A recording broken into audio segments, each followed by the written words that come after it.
Salut tout le monde, j'espère que vous allez bien. Aujourd'hui, on se retrouve pour une nouvelle vidéo où j'ai une invitée. On va parler de justice, je dirais plutôt d'injustice, parce que il y a beaucoup de choses qui se passent dans nos tribunaux dont on n'est pas forcément au courant, et ça sera l'occasion de discuter de tout ça. Et vous aussi, ça sera l'occasion en vous de donner vos impressions, vos avis dans les commentaires. Alors, mon invitée, elle s'appelle Marie et c'est elle qui m'a donné l'idée qu'on puisse aller au tribunal pour assister à des jugements, aux assises et tout.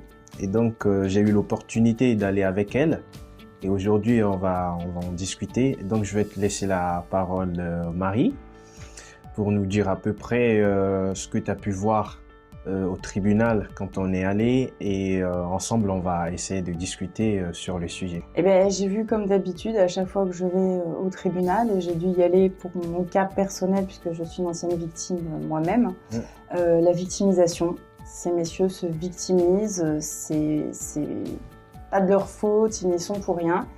Et je suis vraiment triste de constater que c'est une méthode qui fonctionne, hélas. Et ça, les gens doivent le savoir. On inverse les rôles. Et en toute impunité, messieurs s'en sortent.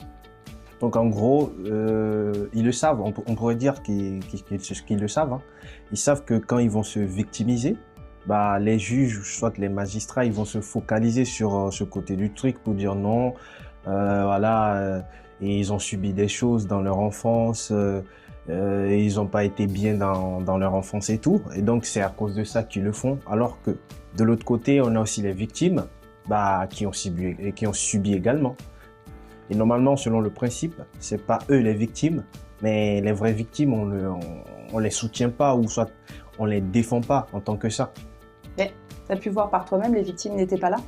On a vu plusieurs cas et les victimes ne se déplacent même pas. Ouais, c'est ça aussi le problème, parce que déjà, si tu vas porter plainte et que le jour du jugement, tu te présentes pas pour parler ou soit essayer d'avoir toi aussi ta version des faits, désolé, mais je vois pas pourquoi ça va marcher. Hein. Et alors, moi, je me suis toujours déplacée quand c'était mes procès, mais alors je peux me permettre de dire pour ces femmes qu'en fait, c'est insurmontable. Ça veut dire qu'il faut retourner dans une pièce face à la personne qui t'a frappé ou voilà. Bon alors, parfois, moi, il m'est arrivé aussi d'assister à des procès où la femme était décédée, donc forcément, c'est difficile pour elle de venir.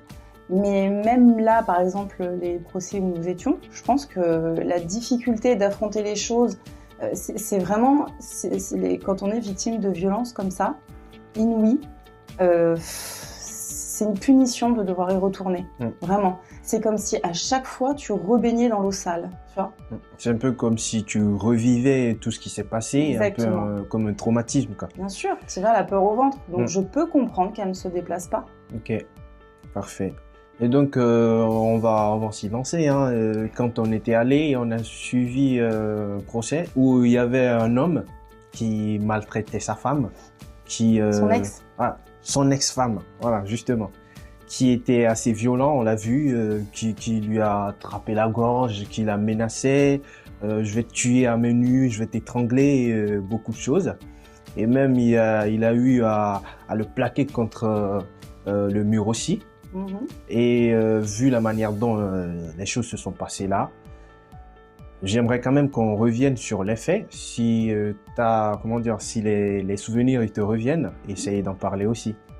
Sur ce qu'on a vu sur ce procès-là, effectivement, avant l'audience, à l'extérieur, on a croisé monsieur qui faisait le caïd, qui n'avait pas du tout de traumatisme, qui parlait très bien avec le membre de sa famille qui était avec, etc. Et arrivé devant la cour, alors déjà il a avoué qu'il consommait beaucoup d'alcool et de cocaïne, donc ça nous a un petit peu alarmés parce que quand même c'est un peu interdit la cocaïne en France. Et alors il a avoué, il a admis les faits effectivement. Alors pire que ce que tu dis, c'est qu'en fait dans cette histoire, le monsieur avait interdiction de s'approcher de son ex puisqu'il a été violent quand elle l'a quitté, il n'a pas supporté. Donc il a commencé par inverser les choses en disant que c'était de sa faute, qu'il avait tout fait pour qu'elle manque de rien et qu'elle est partie. Donc en gros, c'était elle l'ingrate. On avait l'impression que c'était le procès de madame et pas du tout le procès de monsieur, qui effectivement a fait peur physiquement, on va pas se mentir, et qui l'a menacé. Là, il y avait vraiment toutes les preuves. Des SMS de menaces. Je me rappelle, au total, 52 SMS. Exactement. Elle a tout fourni. De violence inouïe, verbale. Parce que ça aussi, c'est quelque chose en France qui n'est pas poursuivi, la violence verbale. Alors là, c'est écrit, mais j'imagine que quand il était face à elle, ça devait être une torture pour elle. Et physique aussi, puisque là, pour le coup, il est avéré aussi, elle a déposé plainte parce qu'il l'avait violentée. Il a été condamné à ne pas s'en approcher, pas de mail, pas de SMS, rien du tout. Voilà. Il n'a pas écouté l'ordonnance, il s'est quand même approché, il est allé l'étrangler, mettre un coup de poing dans le mur, faire un trou dans le mur à côté. Ça peut être quelque chose de très très flippant. Et voilà. Et je tiens quand même à préciser aussi, je suis sûr qu'il y a beaucoup de personnes qui ne sont pas au courant de ça. C'est que quand on dit interdiction de s'approcher de la victime, bah, tout ce qui est mail, comme tu l'as dit, c'est interdit, tout ce qui est SMS, tout, c'est-à-dire pas de rapprochement, pas de contact. Il ne doit même pas contacter une tierce personne pour savoir ce qu'est ou fait la personne, effectivement. C'est ça. Donc, comme si elle n'existait plus, il doit vraiment oublier son existence. Ouais. Voilà. Donc tous ceux qui ne sont pas au courant de ça, c'est comme ça que ça marche quand on parle d'interdiction de se rapprocher de la victime. Et donc j'aimerais quand même qu'on enchaîne avec ce qu'il a pris comme condamnation, c'est-à-dire au vu de tout ce qu'on a cité. Au final, bon, moi je vais sauter comment dire, ce qu'il a pris comme condamnation, tu pourras développer après, mais moi ce qui m'a surpris, c'est j'ai vu quelqu'un qui a passé tout son temps lors de son procès à se victimiser, à pleurer. Il était dans tous ses états. Oh non, c'est ma femme. À chaque fois, il voulait faire, comment dire, il ramenait tout à son ex-femme, comme quoi c'est elle qui la faisait subir des choses, alors que c'était pas le cas. Et on sort du tribunal, le mec, il a changé de comportement, on dirait c'est un nouveau mec, avec le sourire, voilà, tout heureux, il a même sorti une clope, voilà, il va aller fumer sa clope tranquille. Et voilà quoi. Donc j'aimerais quand même que tu parles de ce qu'il a eu comme condamnation au final. C'est possible. Alors normalement, avec ce qu'il a fait, on s'attend tous, effectivement, vu qu'il n'a pas respecté l'ordonnance, etc. Normalement, on s'attend à quelque chose de faire. La prison. Bon, alors on sait qu'il n'y a plus de place dans les prisons. Aujourd'hui, on met des bracelets. Bon. Mais on s'attendait à ça. C'est vrai qu'on s'attendait vraiment à ça. Et il a pris 8 mois de sursis. Donc, il est ressorti comme il était arrivé. Alors que lui-même était convaincu que c'était la prison, puisqu'il avait même écrit à la personne de toute façon qu'il n'avait rien à craindre, parce que de toute façon il irait en prison et ce qu'il a fait. Voilà. Il avait écrit noir sur blanc, donc il savait très bien ce qu'il risquait. Il est sorti et effectivement nous on l'a croisé au moment de sortir, parce que nous on rentrait. Voilà. Et il avait remis ses lunettes de soleil et un sourire, alors qu'effectivement pendant tout le procès il était au fond du seau, tremblant, en larmes. Donc on voit vraiment effectivement le côté théâtral de tout ça. Bien sûr, c'est évident. Donc il est ressorti avec juste 8 mois de sursis et donc en gros, bon ben voilà, il s'est rien passé. Donc ceux qui savent pas c'est quoi le sursis, c'est on te donne un temps de prison, sauf que tu vas pas faire ce temps en prison ou soit dans une cellule, mais voilà, tu seras libre à vaquer à tes occupations tranquilles, comme si de rien n'était. Tu ne dois pas être pris à faire quelque chose de travers, quoi. Ah voilà. Donc en gros, c'est pas une condamnation, quoi. Non. Direct. Une condamnation. Et dans cette histoire, ce qui nous a beaucoup dérangé, ce qui personnellement m'a vraiment alarmé et m'a donné envie de faire cette interview avec toi, c'est que ces gens-là ont un enfant et que les enfants, ce sont les grands oubliés de toutes ces histoires. C'est ça. Vraiment, là, pour le coup, le papa donc consomme beaucoup d'alcool, de la cocaïne, l'enfant voit papa menacé, etc.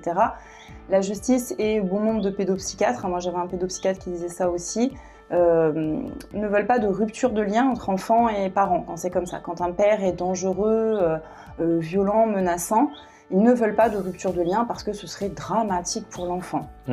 Alors, en tant que mère d'enfants qui ont connu ça, j'ai envie de demander quand même, est-ce qu'on peut se mettre à la place de ces enfants? Et surtout, quand on sait que de 0 à 9 ans, tout ce qu'on voit, tout ce qu'on vit, tout ce qu'on imprègne devient aussi notre moyen, avec les neurones miroirs, de nous construire. Okay. Qu'est-ce qu'on peut espérer pour ce loulou? Est-ce qu'il va être en état d'anxiété toute sa vie, ou est-ce qu'il va avoir vu papa finalement faire ça, s'en sortir brillamment et il va reproduire répéter la même chose, c'est ça. Comment dire, la Tous les grande enfants majorité. victimes ne reproduisent pas, ça c'est scientifiquement prouvé. Mais c'est fort probable, quoi. Comment mettre fin à ça? Comment un enfant peut se sentir protégé? Comment dire à un enfant t'es en sécurité, etc. On l'a vu, hein, il était très instable émotionnellement, ce monsieur, et c'est le cas à chaque fois de ces personnes qui font ça, parce que ce sont des hommes qui ont des blessures d'abandon et de rejet, qui supportent pas la séparation ou qu'on les rejette, quoi. Fort à parier qu'il va utiliser l'enfant pour avoir des informations, l'enfant devient une arme en fait dans ces cas-là. L'enfant devient une arme, et ça, je crois vraiment qu'on a complètement oublié les enfants. Et là, c'est vraiment le cri de la maman en fait, parce que pendant longtemps, moi j'ai refusé de présenter mes enfants à un moment donné. Ok. J'étais menacée de garde à vue, etc. C'est pas grave. J'ai dit j'irai en prison s'il le faut, je cacherai mes enfants, mais j'estime que quand un papa est dangereux, alors là, ce papa-là ne faisait pas de mal à son fils apparemment. Bon, bien que ça reste psychologiquement, ça reste très violent pour lui. Lui ne touchait pas son enfant. En revanche, même quand des enfants sont victimes de violences, ce qui est le cas personnellement, on voulait pas de rupture de lien. En fait, la France refuse de faire une rupture de lien, même si le père est dangereux. Donc, même si le père est violent. Et là, c'est du vécu, c'est pas des preuves, c'est du vécu. Comment on peut expliquer à des enfants qu'ils doivent aller voir un papa qui, clairement, en plus, pour faire ce qu'ils font, c'est pas des papas aimants. Ouais. Un papa, il lève pas la main sur son enfant comme ça, gratuitement, sans raison, quoi. Donc, comment on peut expliquer à des enfants, voilà, papa, il a fait ça, on te dit que tu vas pas vivre complètement avec lui, mais tu dois quand même le revoir, c'est une obligation. Alors, il faut savoir qu'avant de voir le papa, les enfants, ils peuvent vomir, ils peuvent aller jusqu'à vomir tellement ça les angoisse. Ah ouais. Ah oui, être dans un état de stress. Et alors, pour le coup, j'ai aidé beaucoup de femmes victimes de violences, etc. C'est toujours la même chose. J'ai jamais vu un enfant dans cette posture qui va super heureux, je veux voir mon père, ouais, c'est génial. Non, les enfants appréhendent évidemment, ils savent de quoi cet homme est capable, ils ont vu des choses abominables. Évidemment qu'un enfant ne peut qu'avoir peur. Donc, pas de rupture de lien, c'est dramatique, etc. Moi, j'ai une amie qui a été victime d'attouchement par son père. Il voulait pas de rupture de lien. Elle a elle-même décrété qu'elle n'y retournerait pas parce qu'elle a un caractère bien trempé, et ce, depuis qu'elle avait 9 ans. Wow. Et aujourd'hui, elle a la cinquantaine, et elle le dit, je ne regrette pas mon choix, la rupture de lien était une évidence, en fait. Donc, peut-être qu'on pourrait reconsidérer aussi cette idée où ces faits psychologiques, refaire peut-être un peu plus du cas par cas, mais surtout se souvenir des enfants, parce que là, ce petit bonhomme 7 ans qui est au milieu de ces histoires-là, vu l'état du père, je pense que tu as compris toi-même que c'était pas fini. Ouais, c'était pas fini, et c'est quand même dommage. On a vu durant tout le procès, personne n'a parlé de l'enfant, comme tu l'as dit. Et moi, je pense même que le fait de laisser l'enfant aller voir son papa, la grande majorité ne reproduisent pas la même chose. Mais je pense qu'avec le temps, en faisant la même chose, on finit en quelque sorte par recréer les mêmes personnes. Parce que plus l'enfant il va grandir, c'est fort probable qu'il va reprendre les mêmes comportements que son papa. Lui aussi, il va reproduire la même chose sur sa femme, il va avoir des enfants. Et ses enfants aussi, peut-être, on ne sait jamais, vont reprendre ces comportements, et ça va continuer par augmenter, et au final, ça ne change pas en tant que tel. Je ne sais pas si dans les procédures, on leur demande leur avis, s'ils veulent vraiment voir leur papa, s'ils veulent vraiment retourner, rester avec le papa ou pas. Je ne sais pas trop comment ça marche. Est-ce que tu pourrais nous expliquer, si possible? Alors, pour mon cas personnel, en tous les cas, jusqu'à 16 ans, au tout début, il devait y aller, c'était non négociable. Mais en y allant, donc sans ma surveillance, en passant un dimanche sur 2 avec le père, il y a eu un événement, il leur a fait peur, je les ai récupérés dans un état abominable. C'est là que j'ai décidé que je ne présenterais plus mes enfants, que je protégerais mes enfants, et tant pis. J'assumais entièrement les conséquences de ma décision. À aucun moment, on a demandé aux enfants s'ils voulaient y aller. À plusieurs reprises, ils ont écrit des courriers que je joignais à mon dossier parce que moi, je voulais pas justement qu'on dise que j'influence, parce que les papas, dans ces cas-là, souvent, oui, c'est la mère qui influence. Il y a des mamans qui font vraiment ça, donc la justice se méfie beaucoup des mamans qui manipulent les enfants pour se venger aussi. Ce que je peux comprendre, puisque ça arrive, on ne peut pas le nier. Or, c'est pas la majorité des cas, c'était pas mon cas. Et les enfants faisaient des courriers en disant « je ne veux plus y retourner », etc. Concrètement, les courriers, mon avocate, elle me disait « c'est même pas la peine de les présenter, quoi ». Ok. Et est-ce que tu penses que c'est une bonne idée? Après, je sais pas trop, mais est-ce que c'est une bonne idée de décider qu'il faut une rupture quand il y a des choses comme ça? Comme ça, l'enfant ne va plus voir son papa, parce qu'on sait qu'il y a des preuves, son papa c'est quelqu'un de violent et tout. Est-ce que tu penses que c'est une bonne idée de faire une rupture entre la relation père et fils ou père et fille lors de ces situations? Je pense qu'on devrait arrêter de croire que les enfants ne sont pas capables de savoir ce qui est bon pour eux. Là, en l'occurrence, pour mon cas personnel, on aurait dû les écouter dès le début. On leur aurait évité bien des traumatismes supplémentaires.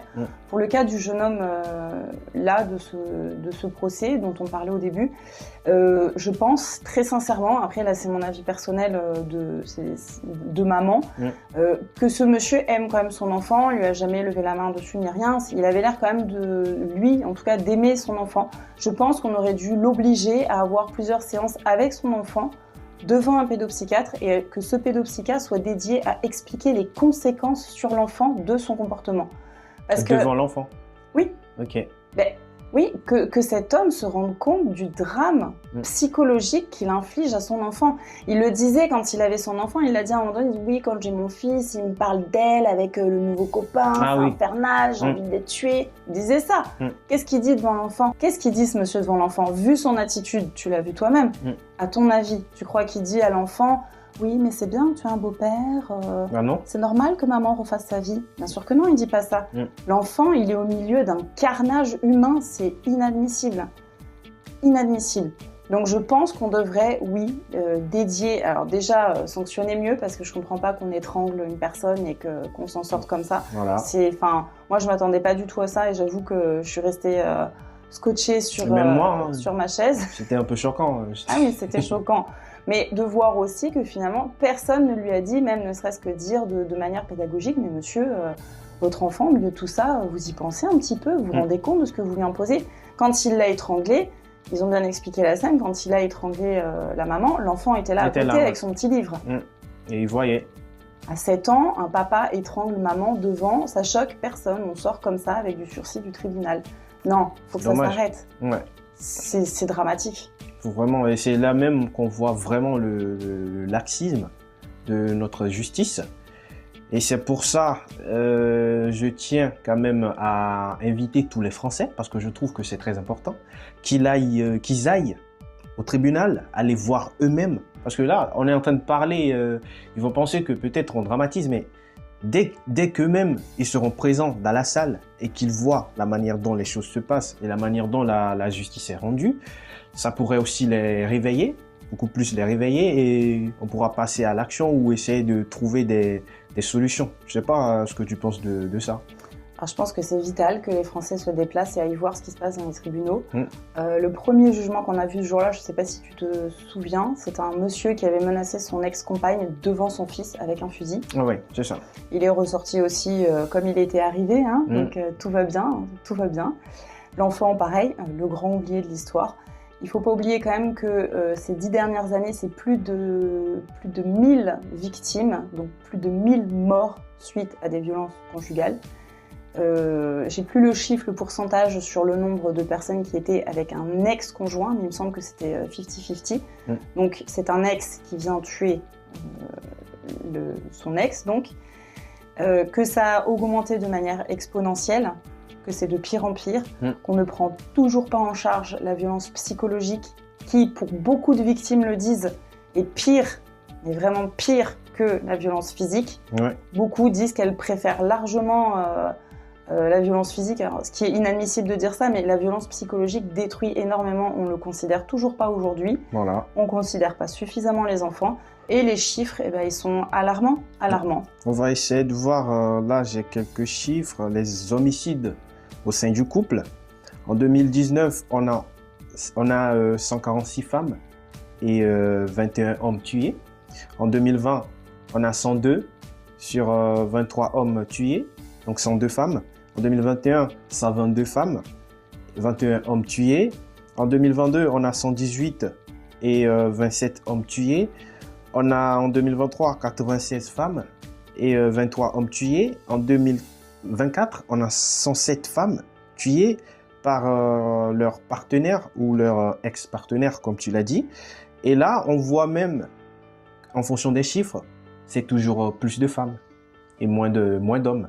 Donc, on voit quand même que à chaque fois, c'est les hommes qui agissent. C'est un peu comme des féminicides, si je peux me le permettre. Donc, au total, comme tu l'as dit, sur les 10 dernières années, on recense plus de 1000 féminicides conjugaux en France. C'est quand même beaucoup. Et combien avaient une ordonnance de ne pas s'approcher de leur victime? Justement ça, personne ne respecte. Et le problème, c'est aussi ça.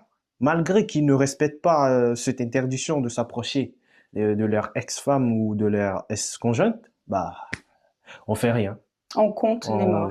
On les sanctionne pas. Et donc, ça augmente. Donc, voilà à peu près ce qu'on voulait vous dire. À vous, les abonnés. Vous avez l'opportunité de donner aussi votre manière de voir les choses dans les commentaires. Prenez soin de vous, respectez les gens dans les commentaires surtout. Allez pousser les portes des tribunaux pour regarder les choses en face et vive la France.